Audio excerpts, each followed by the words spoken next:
Hello, Peter Gianoli here, and recently I had the honour of being a guest presenter in a Zoom seminar on behalf of the West Australian Croatian Chamber of Commerce. And my topic for the seminar was marketing in a COVID-19 environment. I hope you get a lot out of the video. Here it is. Welcome everybody, and it's my pleasure to present this presentation. It's about marketing in a post-COVID environment, not that necessarily COVID's done and dusted. This first slide is probably COVID change number one, and that is it's highly unlikely that you'll get a chance to pitch your marketing messages face-to-face at trade shows or in large arena type concepts. But just imagine you could. If you had your best prospects all in one room and you were on the stage with all the spotlights and all the sound and all the lighting, this is what the audience would actually be like. 3% of them would be ready to buy now. 6 to 7% would be open to thinking about buying now. 30% are not thinking about it at all. 30% don't think they're interested. And then there's the group at the bottom. They know they're definitely not interested. Most marketing and most advertising, particularly in a pre-COVID environment, focused on the top of the triangle. And therefore, they're really at the pointy end of their marketing all the time. They're trying to get a direct result every interaction that they make. But nowadays, and certainly even pre-COVID, there's a lot more marketing emphasis gone into not only the top of the triangle, but also working on gradually, slowly but surely, developing know, like and trust relationships so that you can move people forward and ultimately into the buying cycle. And that's what I like to call a 24/7 client generation system, where there's a system actually set up that bit by bit can move people through the channels and through the funnel to ultimately become a buyer. And the aim is to try and have that all done automatically where possible, and then ultimately get a great return on investment. Now, to do that, there's primarily three types of traffic. There's the traffic you control. In other words, if you place an advertisement on social media, let's say Google or let's say Facebook, well, then you can control exactly where the person that reacts to that traffic ends up. And if you know anything about marketing, you'll have them land somewhere on a landing page, somewhere inside your website. Then there's the traffic you don't control. So if you're lucky enough to get your picture in the paper with an article about what you do, or if you put a billboard up somewhere on Stirling Highway, or perhaps even you run a television ad, well, people may then suss you out and go to your point of action, but you don't necessarily control that traffic because there's no guarantees as to where the people might end up. But each of those, ultimately, if you're doing your job right, you're thinking about the greater client generation system, you'll end up having traffic that you own. And by that, I mean traffic on a database or traffic that is in your social media network that you can communicate with at will, with the message that you want. So primarily in marketing today, you focus on these two angles. Traffic you control, in other words, traffic you can pay for, and then moving them to traffic you own. And that really is the challenge. Now, to do that, the better you get to know your customers, in other words, how your customers think and feel, what your customers are experiencing in the environment, what your customers are hearing, and what your customers, or prospects for that matter, say and do. If you can get a good understanding of that, your marketing will be successful. Now, this is COVID tip number 2. And that is, prior to COVID, we could have run successful marketing messages and successful marketing campaigns focusing on the arrive to section or the things to your right. And that is, we used to always talk about aspirational type messages because the market was quite buoyant and people resonated well with messages of success or messages about wants and needs. And we didn't focus too much on the pain, which is the box to the left, because the only time people will buy something from you is they're either escaping from a pain or they're arriving at a gain. Gain as in G-A-I-N, not as in again, A-G-A-I-N.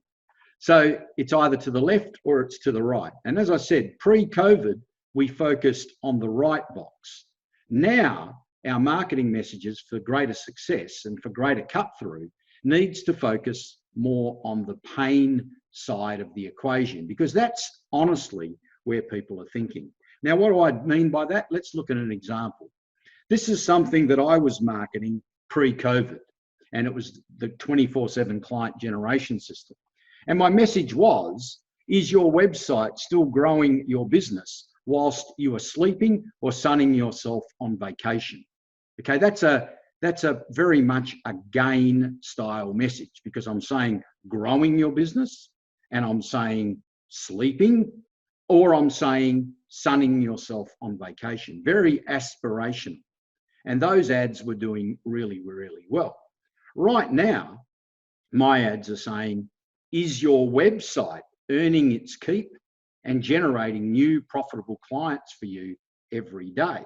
Because if I'm talking about vacations right now, that would be a pretty silly, irrelevant message, because no one can vacate anywhere at the minute. So I'm now actually focusing on the pain side of life. So if you're running a business, you want to know that things are earning their keep. You want to know that new clients are going to be coming into the door. And you want to know, more importantly, that they're profitable clients. So it's a subtle tweak in messaging, but if you don't tweak your messaging, your marketing won't work in this environment. So I ask you, one, to be cognizant of the fact that you're not seeing as many people face to face. But number two, when you do see people or you do have marketing efforts, make sure the language is more focused around where people are today. And that is more cognizant of the fact that they're thinking pain as opposed to gain. The other substantial change is there's two types of people in the marketplace. There are searchers, and they're the people that go, okay, I need help in something. And so they'll go to Google and they'll type in the words and the search response will come to them. And then there are scrollers.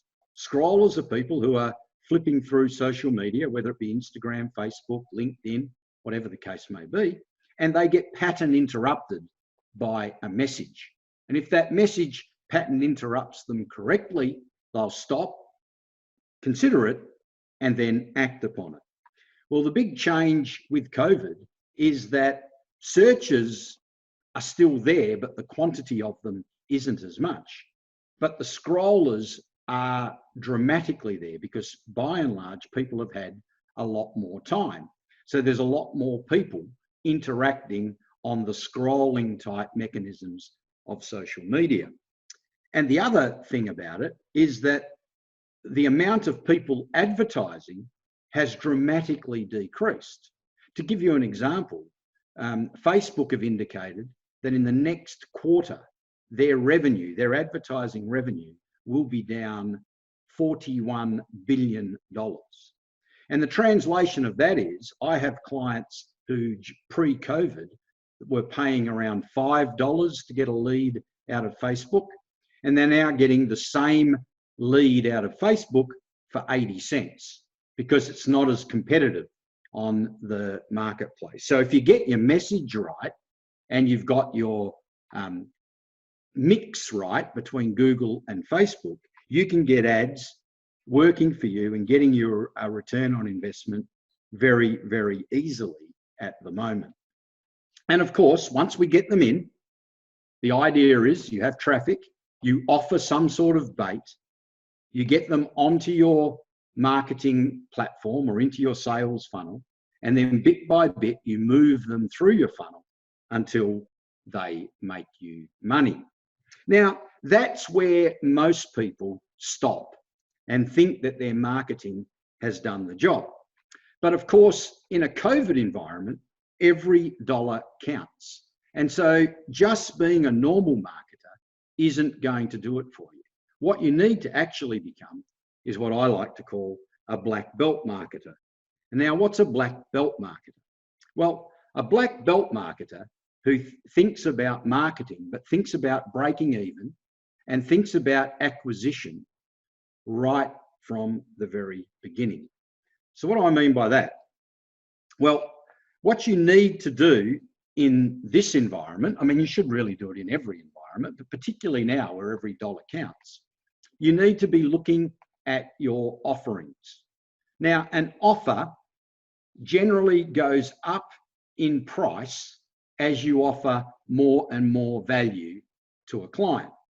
So in this situation here, you can see that there's a list of steps, and we've got the big ticket item on the right, which is arguably the most value, and it comes at the highest price.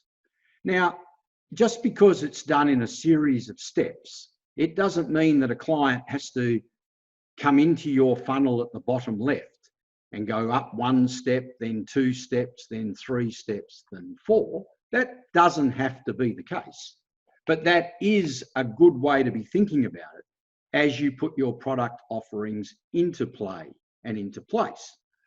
Now, let's look at an example. This is one of my offerings. Now, in this situation here, I have a free offering that I advertise on Facebook, and it says basically, is your website earning its keep and bringing you new clients every day? Find out more, get this free ebook. Then the next offering I have is a $19 offering, teaching people how to use emails for marketing. Then I have a $49 offering, showing people how to use Facebook, LinkedIn, social media, or Instagram for marketing. Then I have a $99 product, a $495 product, and then ultimately I've got a $6,995 product where it's, look, forget about me teaching you, forget about me working alongside you, I'll just do it for you. All right, so a person can start with me and get to know me for free, but they can have me just do everything for them for $6,995. Now, I urge you to think about your business and see, can you have steps along the way? Because not everybody is going to go from just meeting you to paying you the full amount of money. You need to think about the gradual progressions. Now, this is how marketing with this method in a post-COVID environment can be very, very risk-free. Let me show you how. As I indicated, in my situation, I give away a free ebook via Facebook ads. Now, that costs me $4.25 to give a book away, right? So, I mean, that's certainly pre-COVID. Nowadays, it's probably closer to $2.50, but let's stick with the $4.25 for now. So I'm giving something away, but it costs me $4.25 to do it. People would say, why would you do that? Well, I'm doing that to get them into my pipeline so that ultimately I can sell them a much larger offering as they get to know, like, and trust me. So because they've downloaded or they've requested a download of my ebook, the first thing I do, obviously, is send them the first email immediately honoring what I have promised them. Then I'll send them a second email showing them how the ebook, one little thing down here, where it fits, and I do it with a video, where it fits in my system, to start letting them know that this Peter Giannoli guy isn't just the website guy. He's actually the guy that can help you with social media. He can help you with writing your book and positioning your business as an authority. He can help you with developing databases. He can help you with developing relationships with your clients. And more importantly, he can show you how to sell the stuff so that you can start making serious money. So I move them with mindset from me being the free guy who knows something about websites to actually being a guy who knows a lot more than just websites, and more importantly, where websites fit into the whole business. And that's what I encourage you to start thinking about. What can you give away that's impressive about your business, that gives people a bit of a sample, gives people a bit of a taste, but then ultimately, very quickly, you can show them how that is just a small component in a much bigger offering than you can offer. Then email 3. Now, this is where the black belt marketing really starts to occur. I know that I'll never sell a $6,995 item without some form of human intervention. I pretty well know that I can sell the 19, the 49, the 99, and the 495 without ever talking or meeting with anybody. My website can do that for me. But I know to get this ticket item, it needs my involvement. So my third email says to the client, remember, first email tells them how to look at whether their website's doing its work. Second email tells them where website fits into the bigger picture. Now, third email says, look, I tell you what, I've told you how all this happens. Why don't you just send me your about page and I will look at it and review it and send you back a critique of your web page. Now, when I receive those, and I get a reasonable number a week, I look at them, critique them, and I treat them as if they're a client. Now, if I can see from their website that they're a client that's likely to have the money that can afford me, well, then I'll request an appointment to go through the review of their about page. If they're a small business who perhaps don't even have an established website, and they definitely don't look like they can afford me, then I'll still give them an honest to goodness critique, but I'll probably just send it back to them with an email, a report, and a video explaining how they can improve their website. Because I want these guys to start to know, like, and trust me. Now, of course, with the ones that I need to do an appointment with, during that appointment, I'll suss them out and say, well, tell you what, you look like you're better off focusing on your business and let me just do everything that's needed for your business and try and sell them the $6,995 offering. Okay, so that is how I work my system. And if they don't, no problem. Email 4 eventually, or email 5 or 6 or 7, I'll start moving them up the ladder, selling them the benefits of the various products. Now, why do I do that? Well, this is why I do it. As I said, a lead costs $4.25. If someone buys the $6,995 offering, I've got expenses, but I'll net around $4,500.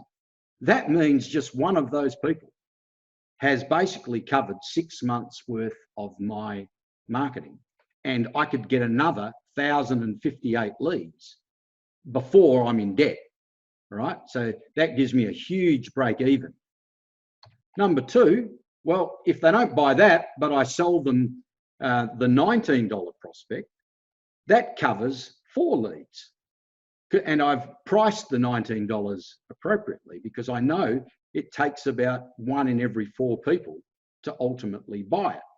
So I know if I sell one of those, 4 people are taken care of. The $49 covers 11 leads. The $99 covers the 23 leads. But more importantly, when all that's done, everybody is still on my database. Everybody knows I give them great value. And every time they buy something thereon after, they are profit to me and my business. So my marketing was 100% free. And the strength of my database is such that I continue to profit from them into the future. That's the challenge for you to build for your business. And it only works if you know how to build value for your clients. And the best way to build value for your clients is to well and truly get to know them, is to understand what they're against, understand what their fears are, is to understand what their desires are, and to understand what they're for, what they believe in, what they want to achieve. And that comes about, obviously, by having your eyes, ears, and antennas as open as possible with your particular marketplace.